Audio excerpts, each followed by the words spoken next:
深夜来电，得知丈夫命悬一线，妻子陷入崩溃边缘。你要不给他钱，你就见不到你老公。生死未卜，束手无策，交钱赎人还是报警求助？这台车就不见了，侦查陷入僵局了。现在一通电话，两团黑影，案件侦破能否水落石出？敬请收看本期《平安365午夜惊魂》。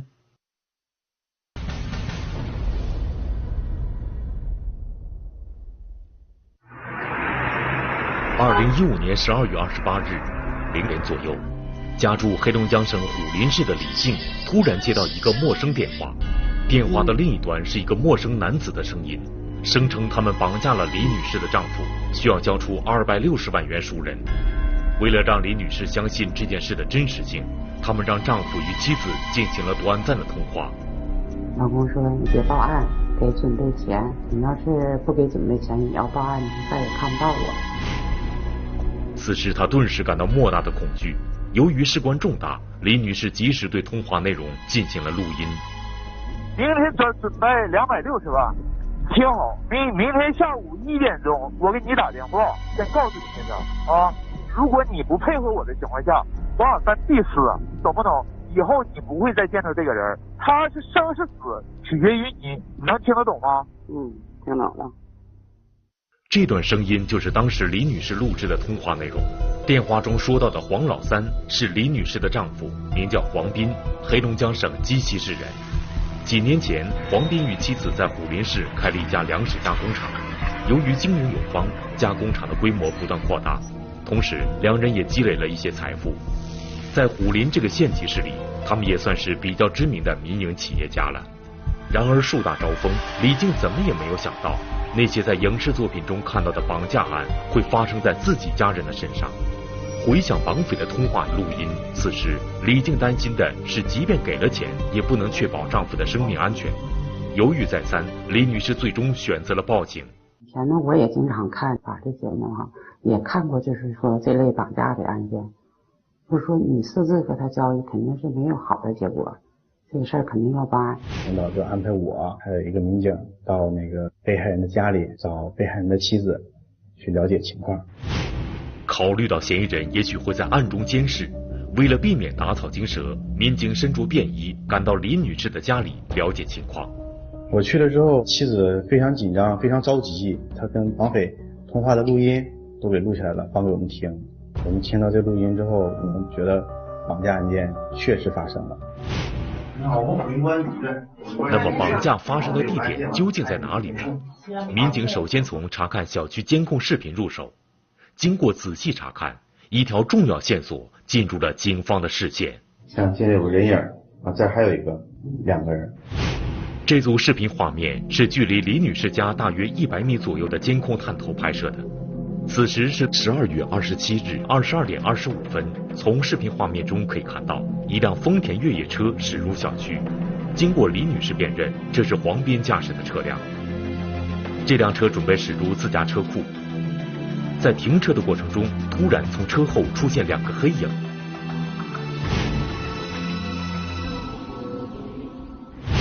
这时车库的大门还未关闭，这2个人俯下身子，一边望着车库，一边迅速跑到车库的侧墙下面，顺着外墙溜进车库。随后车库的大门关闭。5分钟后，车库大门再次打开，这辆丰田越野车驶出，并径直开出了小区。根据视频画面的内容，民警判断，随后进入车库的这2个人应该就是这起绑架案的嫌疑人。车库大门关闭的5分钟是嫌疑人对黄斌动手实施绑架的过程。然而，由于监控探头距离车库的距离较远，无法看清嫌疑人的面目特征。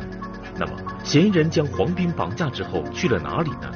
为了查找人质车辆，警方通过调取沿路的监控视频，发现了这辆车的踪迹。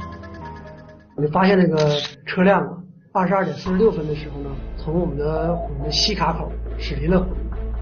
警方所说的西卡口是位于虎林市最西侧的一处监控探头，距离黄斌所住的小区有5.5公里左右的距离。过了这个探头，就离开了虎林市区。随后，警方扩大了搜索范围，反复查找多处城市监控。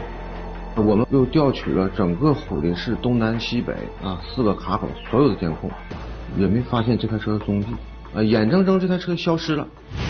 看不清绑匪的容貌，又无法追踪到被劫车辆的行驶路线，人质到底被劫持到了哪里？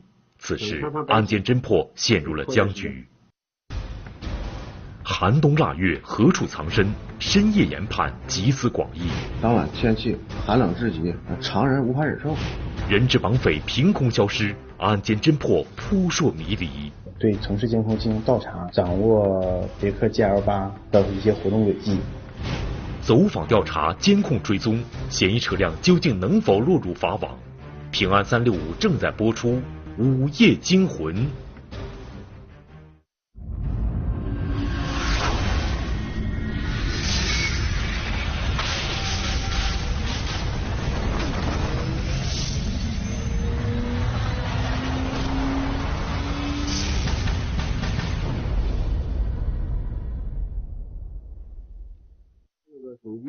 突然消失的人质车辆使案件侦破陷入了困境，如何找到新的突破口呢？警方重新理清思路，将注意力转回到案发地。通过视频画面能够看到，2名嫌疑人当时是躲在车后面，见到黄斌进入车库后才开始行动。案发当晚，虎林市的最低气温达到-28度，常人在那么寒冷温度下，连2分钟都待不住。在如此严寒的气温下，犯罪嫌疑人不可能长时间暴露在室外。警方判断，他们很可能有一辆自己的车作为蹲守等候的场所。我们就推断呢，嫌疑人假设有作案车辆在这的话，那么他们将受害人劫持走以后，驾驶的是受害人的车辆。那你嫌疑人的车怎么处理呢？就是这台车终归到底还是有人来开的。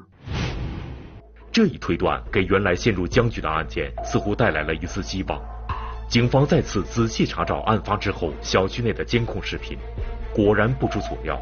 这时候走来一个人，他走到这个小区院里，他走到院里也很正常，但我们发现这个人呢，没有进任何一个单元，而是径直走向了当时2名绑匪出入的这片停车区域。按照监控视频的时间显示，此时已是深夜11点。这么晚的时间，如此严寒的天气，这个人深夜取车的行为引起了警方的注意。开走的这辆车与本案有关系吗？随后，警方对这辆别克商务车进行了调查。这个别克 GL8 不是这个小区的车，所以他的嫌疑比较大一些。我们重点就查一看这个车主是谁。随后，警方调取了城市道路监控，在西卡口处发现了与目标车辆极其相似的一辆别克车。由于状态异常，引起了警方的注意。离这个大型货车非常的近，这种情况在晚间呢是非常反常。通过查询这辆商务车的行驶轨迹，民警发现这辆车驶离小区后的行驶路线与人质车辆的行驶路线完全一致，最终也同样消失在西卡口路段。时间1分1秒的流逝，此时已经是凌晨3点。距离下午1点，也就是李女士与绑匪约定的交涉时间还有10个小时。深夜很安静，但是李女士却无法入睡。她与丈夫的交流依旧停留在3个小时前的那次通话中。明天你家里明天不准备钱，别报警。因为报警就见不到我了。李女士并不知道警方的营救行动能否成功，她焦急地等待着丈夫的归来。想着到了交涉时间，如果丈夫没有顺利脱险，应该如何与绑匪进行周旋。为了避免引起绑匪的怀疑，警方让李女士保持正常状态。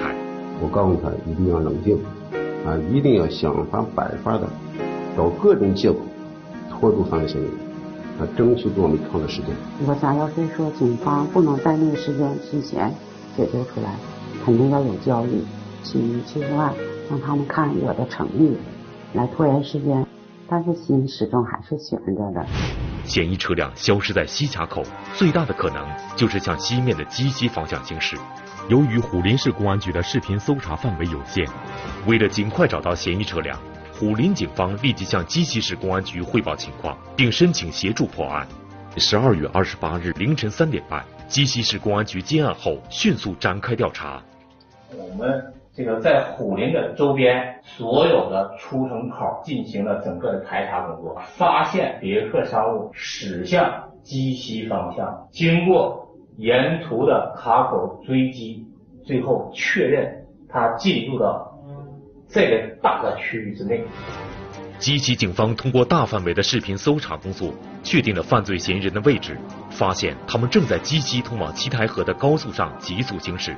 此时已是上午10点，距离黄斌被劫持有9个多小时了。警方立即做出应急预案，开始实施追踪，并且联系七台河等地的警方，在前方设卡堵截。雷霆出击，多方堵截，人质能否脱离险境？他有可能是火力跳墙的时候与人质同归于尽。高速追逐，精准射击，罪犯终究难逃法网。已经过了2.0了啊，我们在2.0爬坡呢。身处险境，沉着冷静，遭遇险情如何竭力自保？平安3路正在播出《午夜惊魂》。已经过了2.0了啊，我们在2.0爬坡呢。对，别事，你别一会儿盯不着，咱们现在就盯住他，咱们现在这力量都上来了。搁哪嘎下，咱到前面卡口就卡了。在鸡西通往七台河的高速公路上，警方全力追击疑犯，试图超车之后逼停绑匪车辆，但是嫌疑车辆察觉后左右摆动，阻挡警车超车。警察的车向左侧超越的时候，他就向左靠；警察企图从右侧超的时候，他向右摆动；两侧同时超越的时候，他就左右不停地摆动。嫌疑车辆在高速行驶的状态下，采取这种躲闪方式十分危险，稍有不慎，很有可能造成车毁人亡。咱们现在有好几台警车呢，咱们5、6台车现在跟着了呢。考虑到人质安全，警方放弃超车逼停的计划，改成尾随跟踪，伺机寻找新的机会。然而，嫌疑车辆在高速公路的一个豁口处突然掉头逆向行驶，这种疯狂的举动很有可能与对面行驶的车辆发生碰撞，后果不堪设想。警方使用高音喇叭多次命令嫌疑车辆立即停车，疑犯不但没有停车，反而加速行驶。随后，警方又鸣枪示警，仍然没有效果。在这种情况下，考虑到人质的安全，警方采取果断措施，向嫌疑车辆的驾驶员开枪射击。当时我们关键要考虑的人质安全，怕如果我们强行堵截，毕竟造成什么呢？车毁人亡。逃窜麻山方向的时候，连冲卡点以后，侦查员就鸣枪示警，不停车，将驾驶车辆的这个犯罪嫌疑击杀，逼停车辆。12月28日中午12点左右，多方警力合力在牡丹江市境内将2名犯罪嫌疑人成功抓获，并且安全解救出人质。经过将近13个小时的生死考验，黄斌终于脱离了险境。救出来之后，就心里一下子就高兴了呗。公安说就给我家打个电话吧，告诉媳妇说我救出来了，没事了。当时我接电话的时候，我是在椅子上坐着，我都不知道我怎么站起来的，我可能是跳起来的吧。放学以后，随后，警方带犯罪嫌疑人回到案发地进行现场确认。当时这个被害人什么姿态呀？在这儿坐地下啊，他说让我起来，让我起来，就是说你别动，配合点。薛子强，42岁，吉林省延吉市人，初中学历，个体经营者。郭亮，36岁，黑龙江省鸡西市人，初中学历，无业。2个人由于工作关系彼此相识，他们经常一起去黄斌的粮食加工厂送粮食。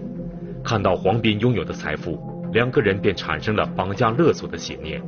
经过密谋协商后，他们在网上购买了手铐、剪刀、头套、胶带等作案工具。在黄斌家附近蹲守等候1周后，2人摸清了被害人回家的路线，终于在27日找到了合适的作案时机。你们在这待了多长时间？3、4个小时吧。3、4个小时。案发当晚10点左右，黄斌和朋友聚会后驾车回家，在驶入车库时，2名犯罪嫌疑人尾随进入黄斌的车库。郭亮抢过黄斌的车库钥匙，薛子强用手铐将黄斌的双手束缚住，随后用胶带封住了他的嘴。在实施一系列绑架行为后，开着人质车辆驶向虎林城外。40分钟后，薛子强打车回到小区，取出作案车辆，与郭亮在约定地点会合。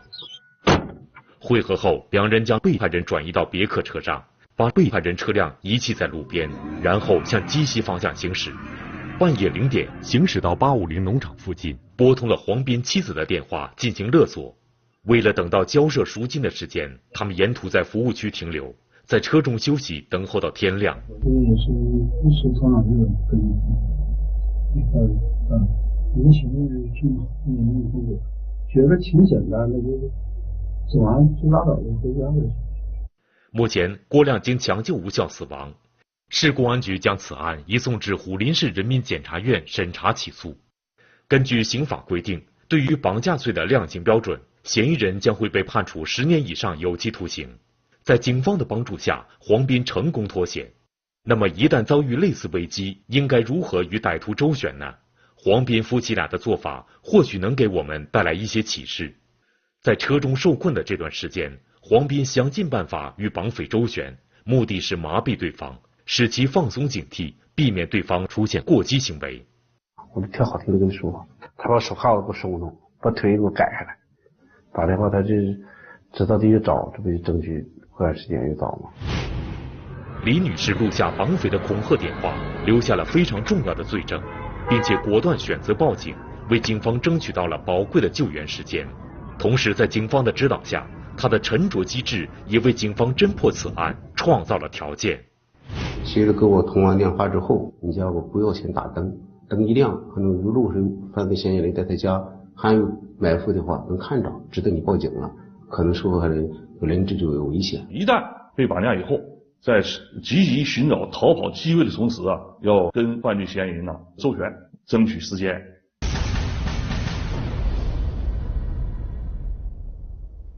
2016年4月26日，辽宁省锦州市一家医院内，一部正常运行的电梯突发故障，卡在5层和6层楼之间，并有多人被困在电梯内。里边别着急啊，别瞎乱动啊，尽量少活动，少说话，听着吗？锦州市消防支队临河中队的消防员赶到现场后，一面尽力安抚被困者的情绪，一面配合电梯维修人员抢修。很快，电梯门被打开了，除1人因缺氧昏倒外，并无人员受伤。经清点，轿厢内共有15人被困。平安365提醒您，被困在电梯内等待救援时，一定要保持冷静，特别是当被困人员较多时，不要惊慌焦急，更不要频繁踢踹电梯门或盲目大喊大叫，以免浪费体力和氧气。